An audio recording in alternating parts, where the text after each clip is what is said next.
Hello my dear students. तो पिछले lecture में हम लोग कंप्लीट कर चुके थे हमारा फर्स्ट पार्ट का जो भी थ्योरी पोर्शन था। तो थ्योरी पोर्शन को हम लोग पूरी तरह से कंप्लीट कर चुके थे। तो हमारा जिसमें हम लोग लास्ट टॉपिक वेपर प्रेशर भी पढ़े थे, जो डिफरेंट सॉल्यूशन के लिए पढ़े थे, राउल्ट्स लॉ भी उस केस में पढ़े थे। तो आज का जो हमारा लेक्चर है वो बेसिकली वेपर प्रेशर से रिलेटेड कुछ क्वेश्चंस है, उसको हम लोग करेंगे। फिर नेक्स्ट लेक्चर से हम लोग अपने पार्ट बी की थ्योरी पे प्रोसीड करेंगे, जो कि कॉलिगेटिव प्रॉपर्टी है। क्लियर? तो आइए हम लोग क्वेश्चन देखते हैं। क्वेश्चन पहले आप खुद सॉल्व करोगे, पॉज करके वीडियो को लिख करके, देन आप सॉल्यूशन को चेक करोगे, वेरीफाई करोगे। Clear?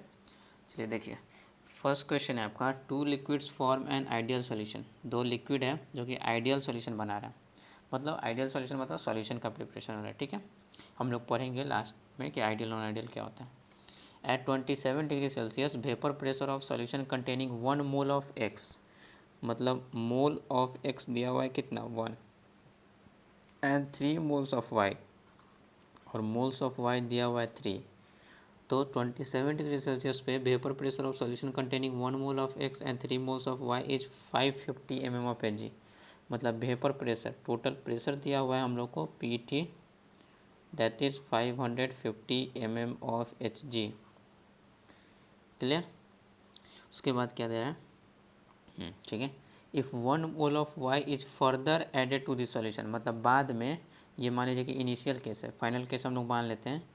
1 mole of Y is added, मतलब एक्स तो हमारा जो था उतना ही रह गया, वाई का मोल हमारा चेंज कर गया, पहले 3 था, 1 मोल और ऐड हो गया, तो मतलब 4 mole. 1 mole of Y is further added to the solution, the vapour pressure of solution increases by 10 mm of H G. तो बाद का वेपर प्रेशर मान लीजिए कि पी डैश टी हम लोग मान लेते हैं, वो हमारा 10 mm ऑफ एच जी से बढ़ गया, इधर था 550, तो इंक्रीज हो गया 550 प्लस 10, मतलब ये हो गया 560 mm ऑफ एच जी। हम लोग को निकालना है find the vapour pressure pure of pure X, मतलब पी नॉट एक्स का वैल्यू क्या हो गया, pure vapour pressure of X, and pure Y, P naught Y का वैल्यू क्या होगा। सिंपल सा है, दो अलग अलग केस हैं, दोनों केस में हम लोग लगा देते हैं। ठीक है, राउल्ट्स लॉ को। इस केस में हमारे एक्स और वाई दोनों का हम लोग को वेपर प्रेशर निकालना है, इसका मतलब दोनों वोलेटाइल हो गया। तो इस केस में हम लोग लिख सकते हैं कि फर्स्ट केस वाला हमारा हो गया ना, तो total vapour pressure P T it will be equal to vapour pressure of X plus vapour pressure of Y, always होगा हमारा। अगर राउल्ट्स लॉ के थ्रू हम लोग एक्सपेंड करें तो P T it will be equal to P X को लिख सकते हैं P naught X into mole fraction of X, P Y को लिख सकते हैं P naught Y into mole fraction of Y, यही होगा। अब हमारा सॉल्यूशन में दो ही कंपोनेंट है, ये अगर सॉल्यूशन है तो इसमें एक्स कंपोनेंट है और वाई कंपोनेंट है, यही दो कंपोनेंट है ना हमारा, और दोनों का दोनों वोलेटाइल है। तो इस सॉल्यूशन में अगर mole fraction of X plus mole fraction of Y लिखें तो उसका वैल्यू कितने के बराबर में होगा 1। हम लोग पहले पढ़ चुके हैं कि सारे कंपोनेंट्स का सम ऑफ मोल फ्रैक्शन 1 होता है। तो अगर x mole fraction of x निकालने की कोशिश करें तो 1 माइनस क्या होगा, मोल फ्रैक्शन ऑफ वाई। तो मोल फ्रैक्शन ऑफ एक्स की जगह ये पुट कर सकते हैं हम लोग, मतलब P T total pressure it will be equal to P naught X into mole fraction of X की जगह पुट कर देते हैं 1 minus mole fraction of Y, plus यहाँ तो हो गया P naught Y into mole fraction of Y. Clear? तो ये हमारा आ गया। तो ये हमारा टोटल प्रेशर आ गया, एक ही हम लोग वेरिएबल कर लिए जान करके, क्योंकि दो अलग अलग था तो फिर अलग अलग हम लोग को निकालना पड़ता। क्लियर? तो हम लोग एक ही वेरिएबल कर लिए। तो हम लोग यहाँ टोटल प्रेशर आ गया in terms of P naught X pure vapour pressure of X, pure vapour pressure of Y, और मोल फ्रैक्शन ऑफ वाई। और हम लोग देखेंगे कि मोल फ्रैक्शन दो जगह हमारा अलग अलग होगा, क्यों? क्योंकि इधर में मोल अलग है, इधर में मोल अलग है। तो हम लोग पहले इनिशियल केस लेते हैं। इनिशियल में हम लोग को इसमें पी टी का वैल्यू इनिशियल में पता है कितना, 550 mm of H ji. P naught x तो निकालना ही है, पी नॉट वाई निकालना ही है।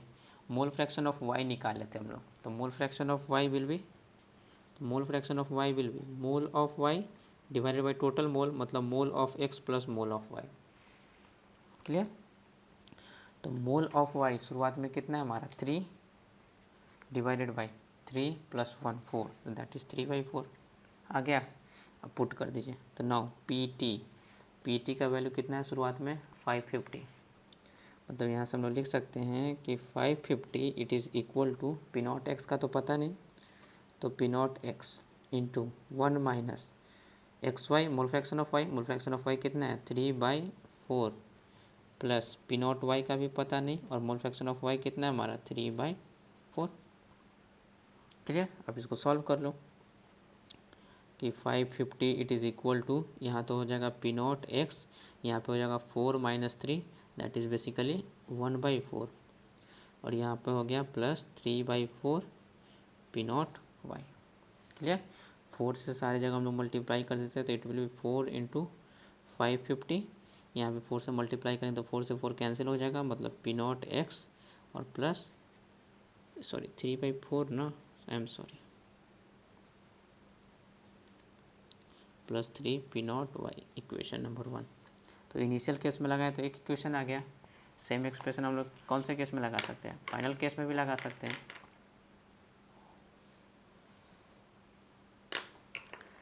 तो नाउ इन फाइनल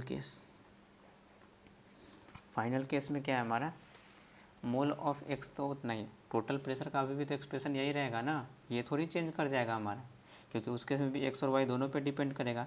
तो इस टाइप से सिर्फ मोल फ्रैक्शन का वैल्यू चेंज कर जाएगा क्योंकि मोल चेंज कर गया। तो इस केस में हम लोग फिर से मोल फ्रैक्शन ऑफ वाई निकालेंगे फाइनल वाला। तो मोल फ्रैक्शन ऑफ वाई हम लोग फाइनल वाला कैसे निकालेंगे, तो मोल फ्रैक्शन ऑफ वाई, मान लीजिए कि एक्स डैश से इसको इस बार डिनोट कर देते हैं, तो it will be mole of Y divided by mole of X plus mole of Y, बाद वाला इसलिए डैश डैश से डिनोट कर दो तो ठीक है। तो यहाँ पे इसको भी डैश से, इसको भी डैश से, ठीक है।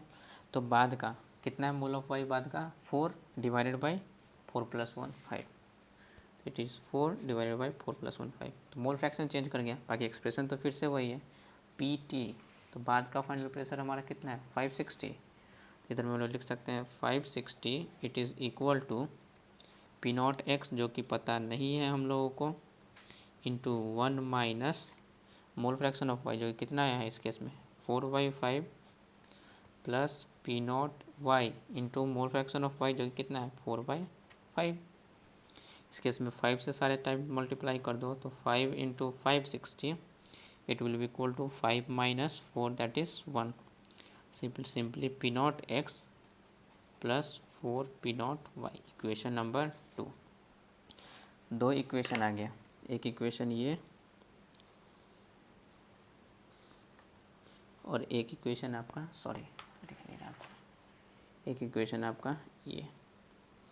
कैलकुलेशन थोड़ा सा वेरीफाई करोगे, कहीं मिस्टेक हो सकती है, उतना फोकस मैं नहीं कर रहा हूँ। मेरा काम है क्वेश्चन को आपको एक्सप्लेन करना अच्छे से कि क्वेश्चन क्या है, कहना क्या चाह रहा है और सोल्यूशन किस टाइप से। दो इक्वेशन है, इसमें वेरिएबल है पी नॉट एक्स और पी नॉट वाई, इसमें वेरिएबल है P naught X P naught Y. तो इक्वेशन 2 वेरिएबल सॉल्व हो जाएगा, ईजिली सॉल्व हो जाएगा। अब क्या करो, इक्वेशन 1 में से इक्वेशन 2 को माइनस कर दो, ठीक है। किसी भी तरह आप सॉल्व कर सकते हो, बहुत सारा मेथड पढ़े होगे। तो इक्वेशन 1 क्या है 4 × 550, तो इट इज़ 4 × 550, LHS को LHS के साथ माइनस करेंगे तो माइनस 5 × 560, ये LHS हो गया। इट इज़ इक्वल टू यहाँ पे P naught X plus 3 P naught Y, minus करेंगे तो माइनस पी नॉट एक्स, और ये माइनस माइनस माइनस और प्लस क्या हो जाएगा फिर से माइनस, तो minus of 4 P naught Y, P naught X से पी नॉट एक्स कैंसिल। ऊपर में हम लोग यहाँ से चाहेंगे तो 550, अच्छा 550 है ना, तो इसको सॉल्व कर लेंगे जितना भी होगा आपका सो।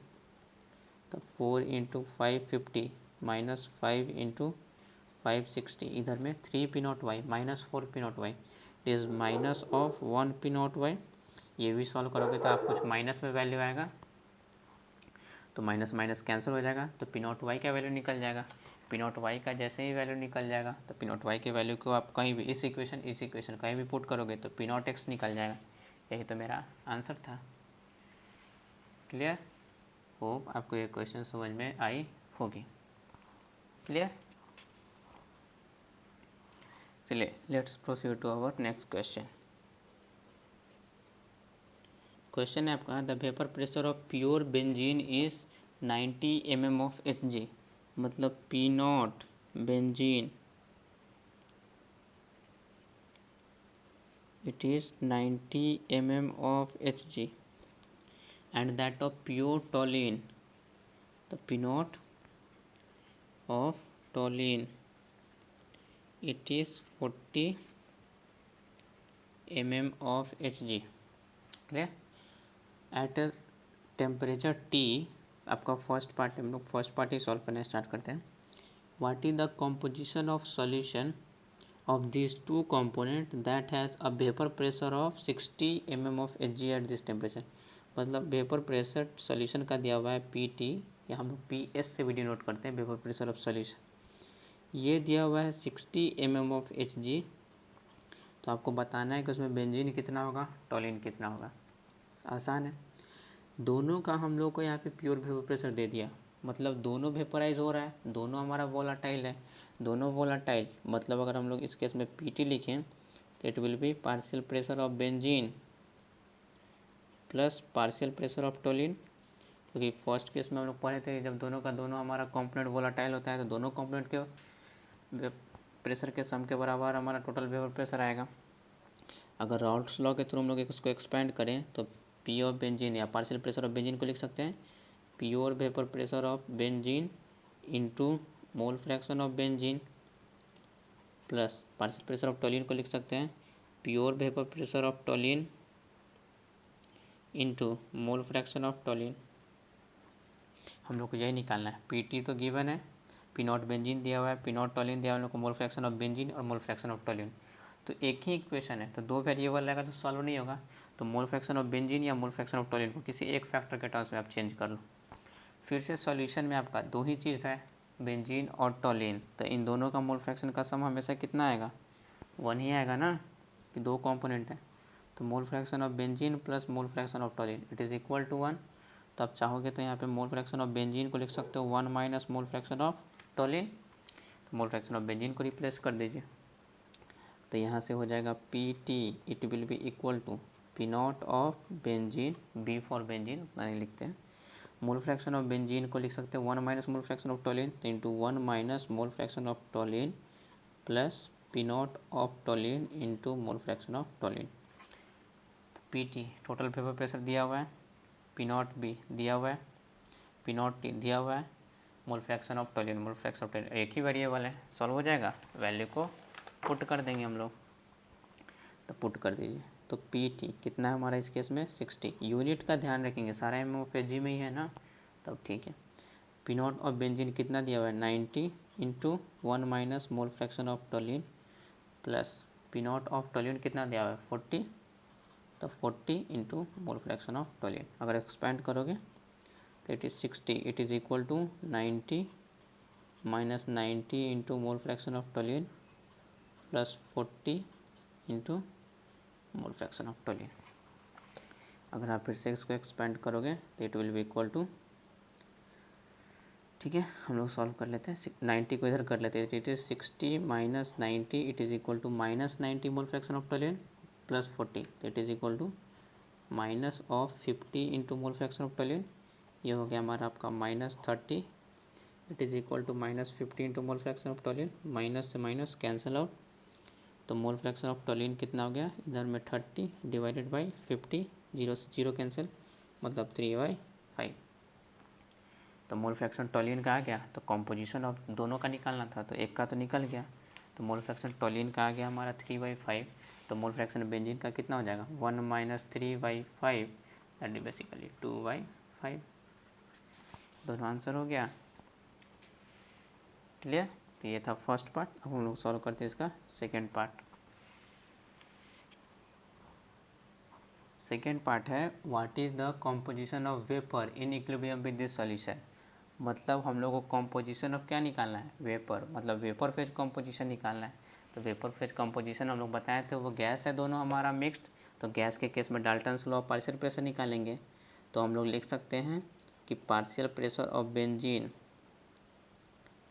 डाल्टन्स लॉ के थ्रू हम लोग यही पढ़े थे ना कि it is total pressure into mole fraction of benzene. यहाँ पे x ही मान लिए, बट ये मोल फ्रैक्शन ऑफ बेंजीन हमारा लिक्विड फेज का कॉम्पोजिशन नहीं डिनोट कर रहा है, वेपर फेज का डिनोट कर रहा है, क्योंकि गैस के लिए एप्लीकेबल है।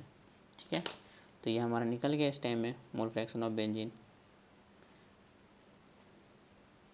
ब्रैकेट में v लिख देते हैं तब आपको समझ में आएगा कि vapour phase it is equal to partial pressure of benzene divided by total pressure. तो पार्शियल प्रेशर ऑफ बेंजीन हमारा कितना होगा, partial pressure of benzene Raoult's law के बेसिस पे लिखेंगे तो it is equal to pure vapour pressure of benzene into mole fraction of benzene liquid state वाला divided by total pressure. Clear? तो it is equal to P naught of benzene दिया हुआ है 90, तो 90 into mole fraction of benzene कितना आया 2/5 into 2/5 divided by total pressure दिया हुआ है कितना 60, सॉरी डिवाइडेड बाई 60। क्लियर है? तो आप इसको सॉल्व करोगे तो इट इज़ 60, 0 3 3 जा 9, 3 2 जा 6, 2 से 2 कैंसिल, मतलब लास्ट में बच गया कितना आपका 3/5। तो ये आ गया मोल fraction of benzene in vapour phase. तो अब हम लोग निकाल सकते हैं मोल fraction of toluene in vapour phase. तो ये क्या हो जाएगा 1 minus mole fraction of benzene in vapour phase, क्योंकि फिर से दोनों का सम 1 के बराबर में आएगा ना, तो वेपर फेज में भी दोनों का मोल फ्रैक्शन 1 के बराबर में। तो इधर 1 minus mole fraction of benzene in vapour phase कितना आया 3/5, तो ये आ गया 2/5। तो 2/5 आया मोल fraction of toluene in vapour phase, और यहाँ पे 2/5 आया था मोल fraction of benzene in liquid phase. 3/5 आया मोल fraction of benzene in vapour phase, और यहाँ पे 3/5 आया था मोल fraction of toluene in liquid phase. Clear? तो इस टाइप से हमारे दोनों क्वेश्चन सॉल्व हो चुका। क्लियर है? चलिए हम लोग नेक्स्ट क्वेश्चन की तरफ प्रोसीड करते हैं। हमारा नेक्स्ट क्वेश्चन है 2 liquids A and B form an ideal solution at 30 degree Celsius. मतलब हमारा कोई सोल्यूशन है, उसमें 2 कंपोनेंट है, एक ए है दूसरा कंपोनेंट बी है। contains 30% of A in liquid phase, while the vapor in equilibrium with liquid contains 38% of A। ध्यान से पढ़िए, the mixture of two liquid contain 30% of A in liquid phase। मतलब A का दिया हुआ है, मतलब A कौन से फेज में, लिक्विड फेज में, it is 30%, while the vapor in equilibrium with liquid contains 38%। Vapour phase में दिया हुआ है, और ए का वेपर फेज में दिया हुआ है कितना परसेंट है हमारा present 38%। If the vapour pressure of pure A, मतलब पी नॉट ए का वैल्यू दिया हुआ है 560 टॉर, तो what is the vapour pressure of pure B, मतलब पी नॉट बी का हम लोग को वैल्यू निकालना है। हम लोग को ए का अमाउंट दिया हुआ है लिक्विड फेज में है 30%, और ए का ही हमारा कंसनट्रेशन है वेपर फेज में 38%। अच्छा ज़रा ये हमको पहले बताइए, जैसे कि ये हमारा सॉल्यूशन है, आसान क्वेश्चन ये भी, इसमें ए और बी दोनों मिक्स्ड है हमारा। तो हम लोग जानते हैं कि 2 कंपोनेंट होते हैं, दोनों के मोल फ्रैक्शन का सम हमेशा कितना आएगा 1 के बराबर में आएगा। दोनों के मोल फ्रैक्शन का सम 1 के बराबर में आएगा। और यही ए और बी अगर हमारा गैसियस फेज में जाएगा तो उन दोनों में भी गैसियस फेज में दोनों का मोल फ्रैक्शन का सम 1 के बराबर है। मतलब ए और बी, फिलहाल अगर हम लिक्विड फेज की बात करें तो ए और बी हमारा लिक्विड फेज में, तो दोनों का मोल फ्रैक्शन का सम कितना के बराबर में 1, मतलब दोनों मिल करके हमेशा 1 होना चाहिए। अब आपको बोल दिया कि ए लिक्विड फेज में कितना परसेंट है 30%, मतलब ए का हमारा इन दोनों में मिला करके 30% है, दोनों मिला करके होना कितना चाहिए 1, मतलब 1 का 30% सिर्फ कौन है ए। तो अगर हम लोग एक्स ए की बात करें तो इट इज़ इक्वल टू 30%, मतलब 30/100, और टोटल है कितना 1, तो 1, 0 से 0 कैंसिल, मतलब ये आ गया 0.3। तो मोल फ्रैक्शन ऑफ ए आ गया 0.3 लिक्विड फेज में, तो मोल फ्रैक्शन ऑफ बी तो निकल जाएगा ना, तो 1 minus 0.3 that is basically 0.7। Similarly ये तो हो गई लिक्विड फेज की बात।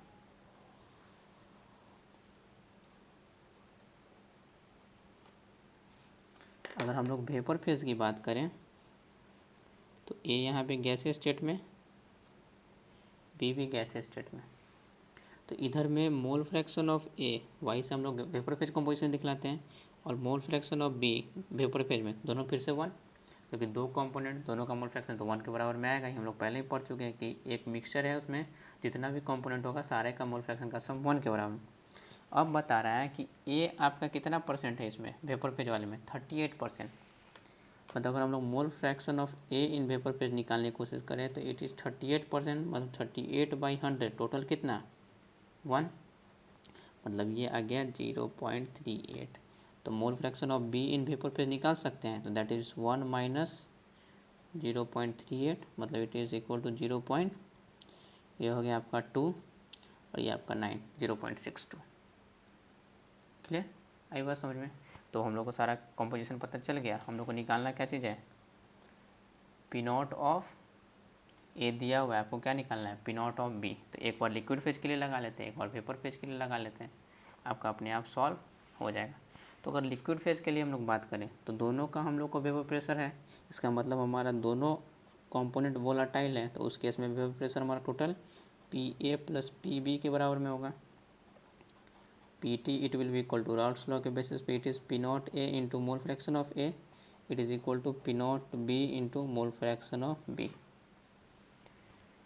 पी टी हम लोग को टोटल वेपर प्रेशर नहीं दिया हुआ है, या प्योर वेपर प्रेशर ऑफ ये दिया है, तो पी टी को हम लोग पी टी ही रहने देते हैं। It is equal to P naught A कितना दिया हुआ है 560, mole fraction of A in liquid phase कितना है 0.3 into 0.3 plus P naught P का पता नहीं, और मोल फ्रैक्शन ऑफ बी हमारा कितना आ गया 0.7, तो इंटू 0.7, इक्वेशन नंबर 1। ठीक है, अब हम लोग वेपर फेज के लिए लगा लेते हैं। तो अगर हम लोग सिर्फ कैलकुलेट करना चाहेंगे वेपर फेज कंपोजिशन, क्योंकि वेपर फेज कंपोजिशन हम लोग निकाल सकते हैं ना, तो वेपर फेज कंपोजिशन अगर ए की निकालने की कोशिश करें तो vapour phase composition of A it will be equal to partial pressure of A divided by total pressure, and partial pressure of A Raoult's law के बेसिस पे it will be P naught A into mole fraction of A divided by total pressure, होगा ना Raoult's law के basis पे। और यहाँ पे मोल fraction of a liquid phase वाला है, मतलब यहाँ से वाई ए का वैल्यू कितना आया हुआ है हम लोग को 0.38, दैट इज 0.38। पी नॉट ए का वैल्यू दिया हुआ है हम लोग को 560, तो पुट कर देंगे हम लोग 560।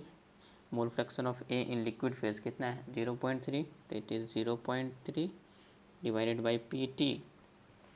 तो पी टी यहाँ से सॉल्व हो सकता है, तो पी टी को उधर भेज दो आप, तो P T it will be equal to 560 into 0.3 divided by 0.38, और ये हमारा आ गया पीटी का वैल्यू मतलब टोटल प्रेशर। तो टोटल प्रेशर का वैल्यू यहाँ पे पुट कर देंगे तो पी नॉट भी नहीं कैलकुलेट हो जाएगा क्या, तो इसको इक्वेशन 2 मान लीजिए।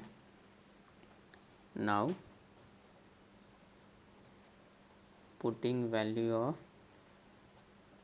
इक्वेशन 2 इन इक्वेशन 1, तो पीटी का वैल्यू कितना आ गया इधर में 560 into 0.3 divided by 0.38, it is equal to 560 into 0.3 plus P naught B into 0.7।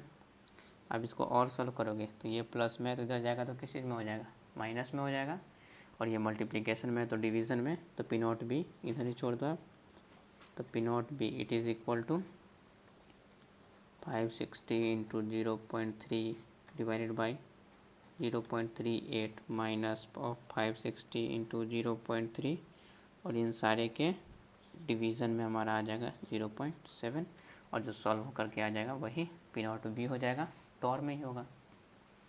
Clear, hope आपको ये क्वेश्चन भी क्लियर होगी। चलिए नेक्स्ट क्वेश्चन हम लोग देखते हैं। दिया हुआ है the vapour pressure of pure solvent जिसका मॉलिक्यूलर मास दिया है 46 gram per mole is 62.4 mm of एज। प्योर सॉल्वेंट का दिया हुआ है, मतलब पी नॉट ऑफ प्योर दे दिया, मतलब पी नॉट ऑफ सॉल्वेंट दिया हुआ है कितना 62.4 mm of Hg। When a non-volatile solute is dissolved in a certain volume, its vapor pressure comes down to 53.9। मतलब नॉन वोलाटाइल सोल्यूट को डालते हैं तो वेपर प्रेशर घट के कितना हो जाता है 53.9। तो अगर आपको याद होगा तो मैं आपको पढ़ा चुका हूँ कि एक सॉल्यूशन है हमारा, उस केस में अगर हम लोग नॉन वोलाटाइल सोल्यूट को मिक्स करते हैं तो वेपर प्रेशर एक सॉल्वेंट है प्योर हमारा, उसमें अगर हम लोग नॉन वोलाटाइल सोल्यूट को मिक्स करते हैं तो वेपर प्रेशर हमारा डिक्रीज कर जाता है। क्यों, क्योंकि अपर सरफेस पे कुछ नॉन वोलाटाइल सोल्यूट का मॉलिक्यूल आकर के ऑक्यूपाई कर लेता है जो वेपराइज नहीं होता है। तो उस केस में हमारा सोल्यूट कैसा है नॉन वोलाटाइल, तो सोल्यूट नॉन वोलाटाइल है मतलब वो वेपर स्टेट में कन्वर्ट नहीं होगा। सॉल्वेंट वोलाटाइल है तो सिर्फ वही कन्वर्ट होगा, तो टोटल जो वेपर बनेगा वो सिर्फ सॉल्वेंट की वजह से होगा, तो टोटल वेपर प्रेशर भी सॉल्वेंट की वजह से ही होगा। तो वेपर प्रेशर ऑफ जो टोटल सॉल्यूशन होगा वो हमेशा वेपर प्रेशर किसकी वजह से होगा, हमारा सॉल्वेंट की ही वजह से होगा, सॉल्यूट की वजह से कभी भी नहीं होगा, क्योंकि सॉल्यूट नॉन वोलेटाइल, तो ना ही वेपर स्टेट में कन्वर्ट हुआ। वेपर स्टेट में कन्वर्ट ही नहीं होगा तो प्रेशर भी नहीं क्रिएट करेगा। तो जो वेपर प्रेशर सॉल्यूशन का होगा नॉन वोलेटाइल सॉल्यूट के मिक्स करने के बाद, वो सॉल्वेंट की वजह से ही सिर्फ होगा। अगर हम लोग राउल्ट्स लॉ के बेसिस पे एक्स को एक्सपेंड करें तो vapour pressure of solution it will be equal to, ये हो जाएगा P naught of solvent into mole fraction of solvent. अब हमारा दो कंपोनेंट, एक तो इसमें से सॉल्वेंट होगा ही और उसमें से नॉन वोलेटाइल सॉल्यूट, मतलब मोल fraction of solvent plus mole fraction of solute, ये हमेशा 1 के बराबर। तो हम लोग चाहेंगे तो मोल फ्रैक्शन ऑफ सॉल्वेंट को लिख सकते हैं 1 minus mole fraction of solute. ऐसे ये मैथमेटिकल एक्सप्रेशन आपको डेराइव भी कर चुके हैं, बट हम लोग बेसिक अप्रोच के साथ ही सॉल्व कर रहे हैं कि आपको याद नहीं भी रहेगा तो बन जाएगा दिमाग लगा करके। तो मोल फ्रैक्शन ऑफ सॉल्यूट को लिख सकते हैं 1 minus mole fraction of solvent को लिख सकते हैं 1 minus mole fraction of solute, और ये नॉन वोलेटाइल सॉल्यूट है, मतलब vapour pressure of solution it is equal to P naught of solvent. Mole fraction of solvent को लिख सकते हैं 1 minus mole fraction of non volatile solute. तो vapour pressure solution का हमारा घट गया, तो हमारा घट करके जो 53.9 आया वो एक्चुअल में हम लोग को वेपर प्रेशर ऑफ सॉल्यूशन दिया हुआ है, क्योंकि सॉल्यूशन का वेपर प्रेशर घट जाएगा ना हमारा, ये इसको मल्टीप्लाई करेंगे तो घट जाएगा हमारा। तो 53.9 एक्चुअल में वेपर प्रेशर ऑफ सॉल्यूशन हो गया, तो it is 53.9 vapour pressure of pure solvent. कितना दिया हम लोग को, that is basically 62.4 into 1 minus, पहला क्वेश्चन ये मोल फ्रैक्शन ऑफ सॉल्यूट निकालना, तो 1 minus mole fraction of solute,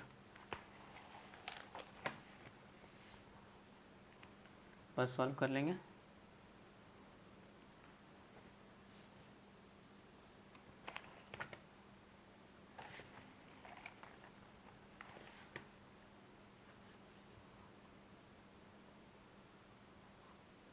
sixty 2.4, तो हम लोग इसको क्या करते हैं मल्टीप्लिकेशन में, तो डिवीज़न में ले आते हैं, नीचे लिख देता हूँ मैं। That is basically 53.9 divided by 62.4 it is equal to 1 minus mole fraction of solute. हम लोग इधर करेंगे तो ये हमारा किस चीज़ में चलाएगा, 1 माइनस में चलाएगा इधर में, क्योंकि इधर में प्लस में है। तो it is 53.9 divided by 62.4 minus 1 will be equal to minus of mole fraction of solute. दोनों तरफ माइनस से अगर आप मल्टीप्लाई करोगे तो ये फिलहाल प्लस है तो माइनस हो जाएगा, ये माइनस है तो प्लस हो जाएगा, तो 1 प्लस हो गया, ये माइनस हो गया, तो 1 माइनस 53.9 डिवाइडेड बाई 62.4, और इधर माइनस से मल्टीप्लाई करोगे तो प्लस हो जाएगा, that is mole fraction of solute. अगर इसको सॉल्व करोगे तो it will be 62.4 minus 53.9 divided by 62.4 it is equal to mole fraction of solute. अगर आप इसको फिर से सॉल्व करोगे तो mole fraction of solute basically आपका आ गया, इधर में से 4 9 मतलब कितना हो गया 5 पॉइंट, ये हमारा हो गया कितना 14 14 है ना, तो ये हमारा 11, तो 8 और ये हमारा 5, तो सिंपली 8.5 डिवाइडेड बाई 62.4, ये मोल फ्रैक्शन ऑफ सॉल्यूट आ गया। तो फर्स्ट पार्ट का आंसर यही हो गया। और हम लोग को इस सॉल्यूशन का क्या निकालना था, मोलैलिटी, तो मोल फ्रैक्शन ऑफ सॉल्यूट आ गया, तो मोलैलिटी नहीं निकलेगा क्या, डायरेक्ट रिलेशन ही हम लोग पढ़ रखे थे, अगर आपको याद होगा कि mole fraction of solute it is equal to molality divided by molality plus 1000 upon molecular weight of solvent.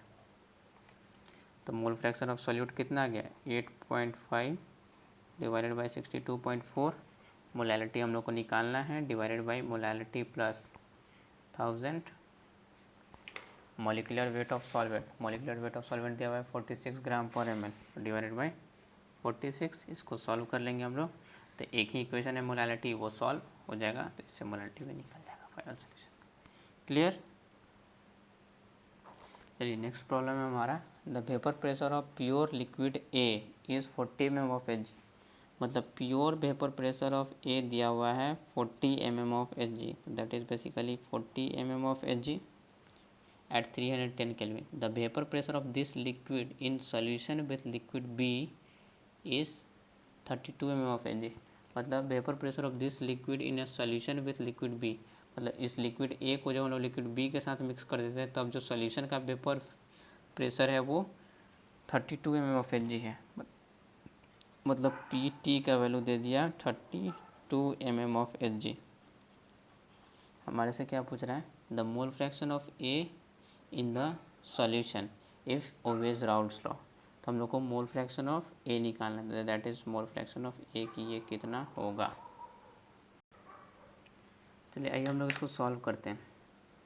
तो सॉल्व करने से पहले हम लोग तो ये नहीं पता कर पा रहे हैं कि हमारा जो पी का एक्सप्रेशन है कि टोटल प्रेशर, ये हम लोग ये लिखें कि P A plus P B दोनों के सम के बराबर में होगा, या पी टी सिर्फ और सिर्फ हमारा ए की वजह से ही होगा, मतलब सॉल्वेंट की वजह से होगा, बी की वजह से नहीं होगा। इन दोनों में क्या सही है ये हम लोग को पता ही नहीं है।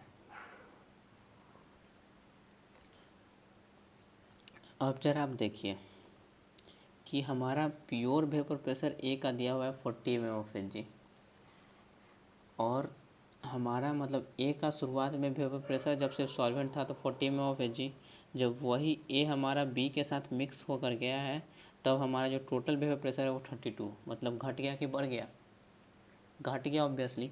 अगर हम लोग ए की बात करें तो अगर दोनों हमारा वोलाटाइल होगा तो उस केस में वेपर प्रेशर में दोनों ऐड हो जाएगा। तो अगर ए की वजह से कुछ भी होगा तो उसमें बी वाला भी ऐड करेगा, और बी भी हमारा वोलाटाइल है तो वो भी वेपर में, तो उसका हम लोग ऐड करेंगे तो टोटल वेपर प्रेशर हमारा बढ़ जाना चाहिए, बट इस केस में टोटल वेपर प्रेशर हमारा घट गया। इसका मतलब ये हुआ कि जो हम लोग लिक्विड बी डिज़ोल्व किए हैं वो नॉन वोलाटाइल है, वो वोलाटाइल नहीं है, क्योंकि नॉन वोलाटाइल के ही केस में वेपर प्रेशर हमारा डिक्रीज़ कर जाता है प्योर सॉल्वेंट से। तो 40 से 32 आ गया, डिक्रीज़ कर गया, मतलब नॉन वोलाटाइल, मतलब सिर्फ ये वाला हम लोग यूज़ करेंगे। क्लियर। तो जो टोटल वेपर प्रेशर होगा वो सिर्फ और सिर्फ हमारा ए की वजह से ही होगा, क्योंकि ए ही वोलाटाइल है जिसका प्योर वेपर प्रेशर दिया हुआ है, बी नहीं होगा वोलाटाइल। क्लियर। तो इस केस में फिर राउल्ट्स लॉ के थ्रू हम लोग लिख सकते हैं P T is equal to P naught A into mole fraction of A. हम लोग को मोल फ्रैक्शन ऑफ ए ही तो सॉल्व करना था ना, तो हम लोग को पी टी कितना गया 32, पी नॉट ए कितना 40 इंटू मोल फ्रैक्शन ऑफ ए, तो मोल फ्रैक्शन ऑफ ए कितना गया 32 डिवाइडेड बाई 40। अगर सॉल्व करोगे तो 2 16 जा 2 20 जा 2 8 जा 2 10 जा 2 4 जा 2 5, दैट इज बेसिकली 4/5। क्लियर, आ गया आंसर। तो इसमें हम लोग को समझना था, ऐसा नहीं कि हम लोग ये फॉर्मूला यूज़ कर देते हैं तो फिर मुश्किल हो जाना था, एक और वेरिएबल आ जाता। तो दिखता है कि हमारा अगर बाद का हमारा, क्योंकि ऑब्वियसली ए का जो प्रेशर है अगर उसमें लिक्विड बी भी हम लोग डिजोल्व कर दिए तो उसका भी प्रेशर ऐड हो जाएगा, तो फाइनल प्रेशर तो बढ़ जाना चाहिए, बट फाइनल प्रेशर यहाँ पे घट गया। तो हम लोग का फाइनल प्रेशर घटता सोल्यूशन का तभी है जब हम लोग नॉन वोलाटाइल सॉल्यूट को मिक्स करते हैं, मतलब उस केस में सिर्फ सॉल्वेंट की वजह से हो जाएगा हमारा टोटल प्रेशर। तो ये रिलेशन यूज़ कर लिए। क्लियर। तो ये सब था आपका 4 से 5 क्वेश्चन जो हम लोग वेपर प्रेशर से रिलेटेड किए हैं। तो होप आपको ये सब क्वेश्चन सारा क्लियर होगा। तो नेक्स्ट लेक्चर में हम लोग प्रोसीड करेंगे part B of the chapter, जो कि बेसिकली हमारा कॉलिगेटिव प्रॉपर्टी है। बात रह गई इस टॉपिक से, तो इस टॉपिक से हमारा मेन जो क्वेश्चन आता है वो यही वेपर प्रेशर वाले टॉपिक से आता है। तो मैं कोशिश करूँगा कि आपको असाइनमेंट भेज दूँ, और जिनको चाहिए होगा आप मेरे को मेल भी कर सकते हो, तो मैं आपको असाइनमेंट उधर में दे दूँगा। और उस असाइनमेंट में इस टॉपिक से रिलेटेड साथ ही में अगले टॉपिक से भी रिलेटेड जो कि कॉलिगेटिव प्रॉपर्टी वाला पार्ट है उससे भी रिलेटेड क्वेश्चंस होंगे, तो आप उसको उस टाइप से सॉल्व करोगे, जो डाउट होगा आप उसको पूछ सकते हो। तो यहीं पे हम लोग आज का लेक्चर को फिनिश करते हैं, और इसी के साथ first half of the chapter हमारा ख़त्म होता है, along with theory as well as numericals. Okay, thank you.